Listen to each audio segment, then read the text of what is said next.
여러분 안녕하세요. 롱장입니다. 오늘은 좋은 기사가 있어서 같이 읽어보고 싶어서 영상을 켰습니다. 시청하시기 전에 구독하기, 좋아요, 멤버십 부탁드리겠습니다. 빚 갚다 통장될라 서울집 팔자 6만 건 사자는 없다. 3개월 새 27% 올라갔고요. 아마 매물 개수겠죠? 5월 실거래는 전년비 4분의 1로 급감을 했고요. 세부담 대출 규제 완화에도 금리 인상 속에 매수 심리는 위축이라고 되어 있습니다.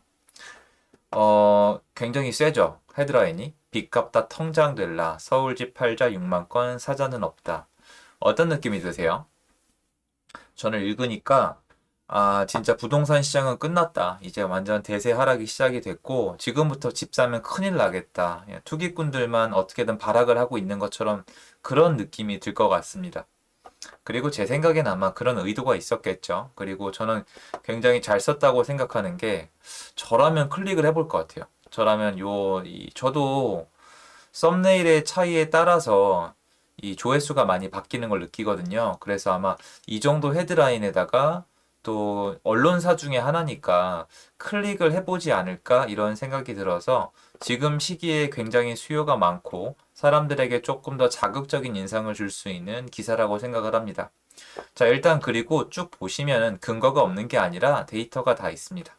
어, 예, 빅데이터 아실에서 이제 물건 개수 여기 얘기 나왔었고요. 그리고 이제 거래 건수 같은 경우도 얘기를 했고요.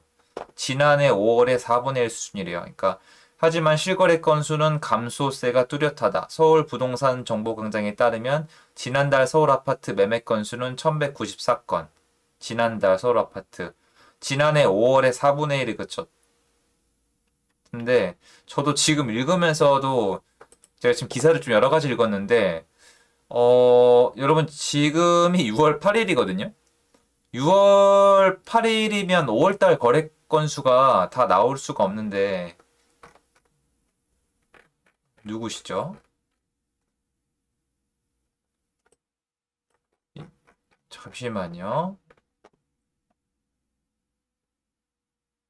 여러분 5월달 거래 통계는 6월달이 지난 7월달 돼서야 다 끝나는 거거든요. 왜냐면 여러분이 집을 파시잖아요. 그러면은 이제 거래 신고가 두 달에서 한 달로 변했어요. 그러니까 다 쉽게 얘기해서 4월달에 거래가 다 된 건 의무적으로 의무를 지킨 사람 한도 내에서 5월달이 끝난 지금쯤 통계가 끝나요. 물론 대부분 지키세요. 왜냐면 요새 규제가 너무 세다 보니까 웬만하면 지키시는데 5월달 데이터는 지금 다 나와 있을 수가 없거든요. 좀 모르겠습니다. 뭐 초인적인 능력이 있으신 건지 모르겠는데 그리고 통계가 지금 1194건이라고 하셨는데 저는 이렇게 될 거라고 생각하지 않거든요. 예. 아니, 이건 좀 문제가 있는 것 같아요, 여러분. 요거는 그냥 요 부분은 무시하셔야 될 것 같아요. 작년 5월에 대비해서 4,900건이었잖아요, 작년에. 이건 안 될 거예요. 어렵습니다. 임대차 3법 영향도 있고, 여러 가지 상황을 봤을 때 집을 사고 파는 게 너무 어렵기 때문에 4,900건은 택도 없겠지만, 4분의 1 수준 이거, 그리고 무엇보다 감소세. 감소세는 맞는데, 거시적으로 보면 감소세 맞지만 지금 워낙 역대 최악이었잖아요. 올해 2월 달이 거래량이 정말 적었거든요. 800건대였는데 거기서 더 감소세는 아니잖아요. 그러니까 최근 몇 달, 그러니까 2022년도에 들어와서는 상승세가 맞고요. 그 전에 작년 10월부터 거래량이 망가졌기 때문에 거시적으로 한 2년, 3년 이렇게 텀을 놓고 보면은 하락세가 많고요. 그리고 월부담, 이거 금리 올라가는 팩트 막 금리 계속 올라가고 있습니다. 대출을 알아봤을 때 제가 예전에 이제 2%대에 쓸 수 있었던 금리가 2% 후반대였는데 지금은 4% 후반대로 제가 체감하기에도 몇 년 사이에 한 3년 사이에 2%는 오른 것 같습니다. 제가 체감하기에도요. 그리고 이제 패닉 바잉 가능성은 낮다. 살 수 있는 그 문제가 사는 게 지금 쉽지가 않잖아요. 그러니까 패닉 바잉 가능성은 낮다라고 하는 분도 있는데 죄다 어디 다른 분들 얘기를 빌려오셔서 짬뽕을 하셨는데 그러니까 제가 결론은 이거예요. 그러니까 이거 이해하거든요. 그리고 저도 이 기자님 일을 하면 이렇게 할 수밖에 없을 거라고 생각하는데 제목은 자기 마음대로 지었어요. 제목은 자기 마음대로 짓고 그리고 자기가 원하는 데이터들은 다 가져왔고 자기가 원하는 얘기를 해준 사람만 갖다 붙여놓으신 거에 불과합니다. 왜냐면은 어 여기엔 좀 문제가 있는데요. 거래량 같은 경우에는 이거 다른 분들에게 잘못된 정보를 주시지 않겠어요? 이게 지금 네이버 메인 기사거든요. 네이버 메인 기사라서 끄집어 내왔고 굉장히 노출이 많이 될 것 같아요. 네이버 기사들은 노출이 많이 됐던 기사들을 좀 짜집기 하거든요. 굉장히 영향력 있게 잘 쓰신 것 같은데 중간에 문제도 있고, 그리고 여러분 이게 참고로 전 이것도 인정을 해요. 저도 제가 하고 싶은 얘기하는 채널이고요. 저도 제가 원하는 데이터를 갖다 써요. 제가 데이터에 너무 함몰되지 말라고 말씀을 하시잖아요. 그 데이터가 어떻게 만들어졌는지, 누가 통계를 했는지 다 그 영향을 받거든요. 그리고 거기서 저도 자유로울 수 없기 때문에 저는 가능하면 제가 체험하는 걸 말씀드리는데, 체험하는 것도 거시적이지 못하잖아요. 제 일이 여러분 일이 될 수 없기 때문에 제가 겪은 게 여러분 일이 될 수 없을 가능성이 높아서 전부 다 일장일단이 있어요. 통계는 그나마 여러분 일이 될 가능성이 높고요.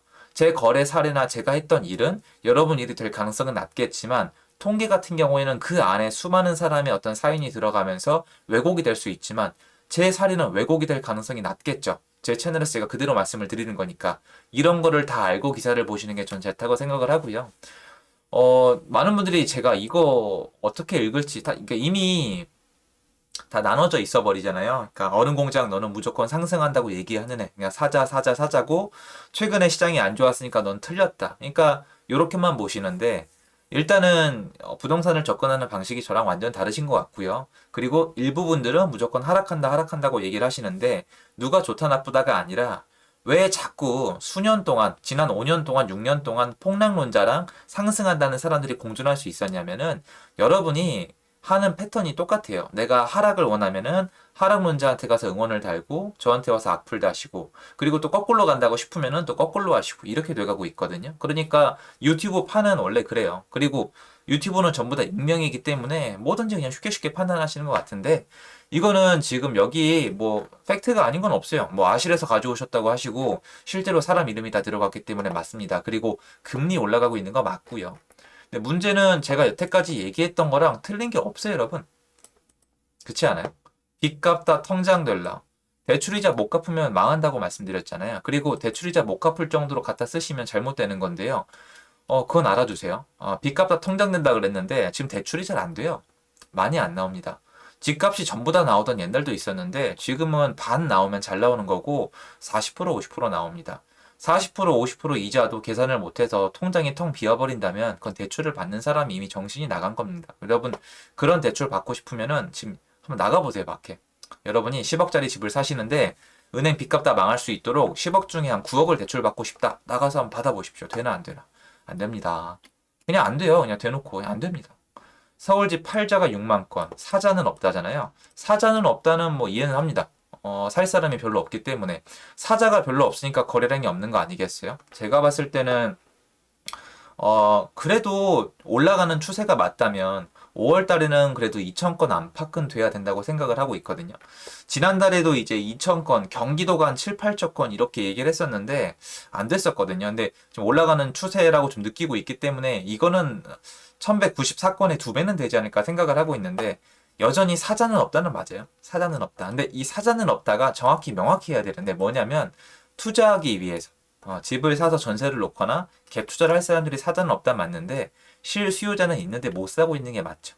그리고 팔자가 6만 건이 됐는데 팔자가 6만 건. 여기대로면 어떻게 해야 되냐면 여러분, 여기대로면 어떻게 해야 되냐면 여러분들이 일정 단지를 가서 마지막 실거래가가 10억이잖아요. 그 매물이 정말 7, 8억에 널려 있어야 돼요. 한 6, 7억.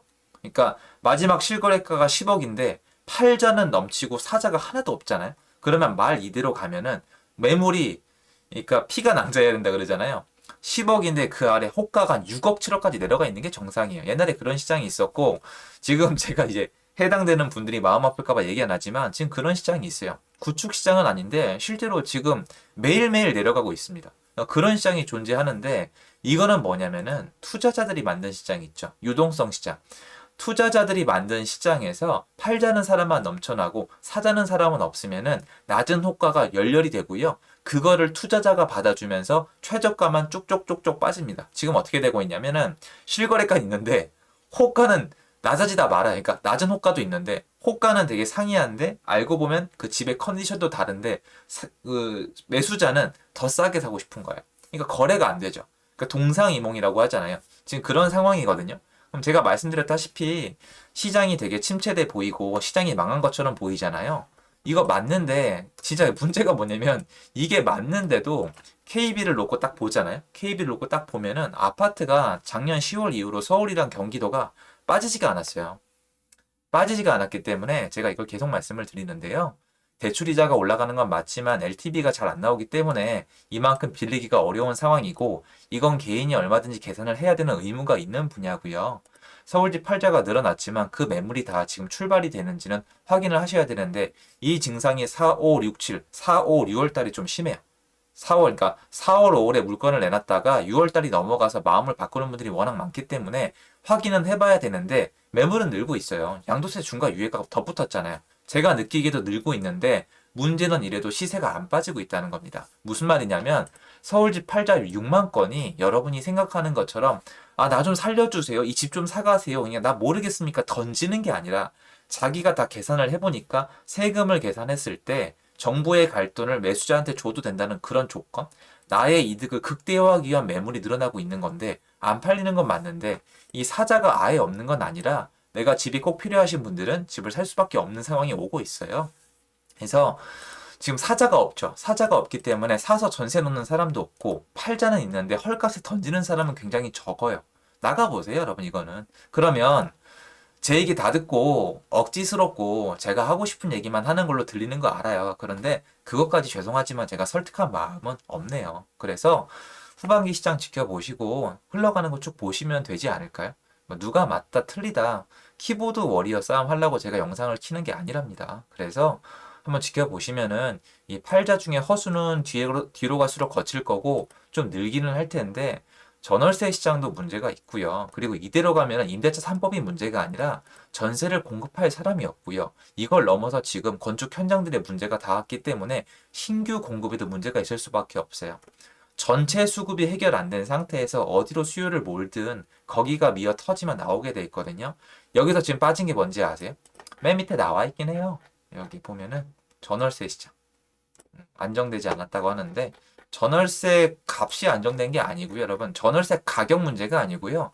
전월세 시장의 수요 공급이 문제가 있어요. 그리고 월세 시장은 지금 이미 많이 망가져 있거든요. 그래서 여기서 망가진 월세 시장 그리고 임대차 3법의 갱신권 문제를 같이 집어넣고 신규 입주가 부족한 부분까지 넣고 나면은 좀 밸런스가 맞을 것 같긴 한데 일부 부분 본인이 이제 어필하고 싶은 부분을 기사 헤드라인으로 잘 뽑아냈다라고 생각이 들고요.